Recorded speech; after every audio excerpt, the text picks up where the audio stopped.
In 2020, you could buy socks for $10. Today, $18. The socks didn't get better. They didn't add Bluetooth. Your money just broke. And it's not just socks, it's everything. Let me show you why. Inflation is when your money becomes weaker over time. Same dollars, fewer socks. Your money went to the gym, but backwards. In 2022, U.S. inflation hit 9.1%, the highest in 40 years. What does that mean? If something cost $100 at the start of the year, it cost $109 by the end. Your dollar lost 9% of its power just sitting there. And here's the kicker. It compounds year after year after year. That's why your $10 socks are now $18. Not because socks got better, because your money got weaker. So how did we get here? March 2020. COVID hits. World shuts down. Government panics. The solution? Throw money at everyone. Stimulus checks, enhanced unemployment, small business loans, trillions of dollars created out of thin air. But here's what happened. People got money but couldn't spend it normally. No restaurants, no travel, no concerts. So everyone became online shopping addicts simultaneously. Demand for physical goods exploded, but supply chains completely destroyed. Factories in Asia shut down. Ships stuck at ports for months. Truck driver shortages. Every step in getting products to you broke at the same time. Too much money, not enough stuff. That's inflation 101.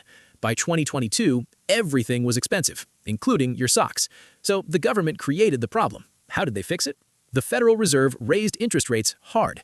When interest rates go up, borrowing gets expensive. Mortgages, car loans, business loans, everything costs more. People spend less, demand drops, inflation cools. They went from basically 0% to over 5% in less than 2 years. Fastest rate hikes in decades. Did it work? Kind of. Inflation dropped from 9% to around 3 to 4%. But it also hurt. Mortgage rates hit 7 to 8%. First-time home buyers got priced out. Small businesses couldn't afford loans. Some banks actually failed. And your socks? Still $18. Because here's the truth. Once prices go up, they don't come back down. Companies aren't going to voluntarily charge less. That's not how this works. You're stuck with expensive socks forever. Here's the part that should make you angry. Inflation hits poor people the hardest. If you're rich, inflation is annoying, but you own assets that go up with inflation. Real estate, stocks, you might even benefit. If you're middle class, you adjust. Fewer dinners out, generic brands, you survive. If you're poor, you're already living paycheck to paycheck.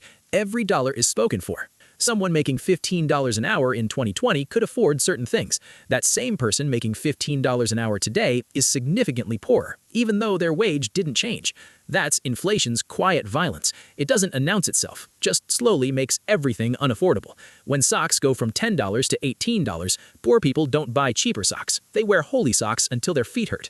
Want to know something wild? Inflation is kind of intentional. The Federal Reserve targets 2% inflation per year, on purpose. Why? Because mild inflation keeps the economy moving. If your money loses value sitting around, you spend it or invest it.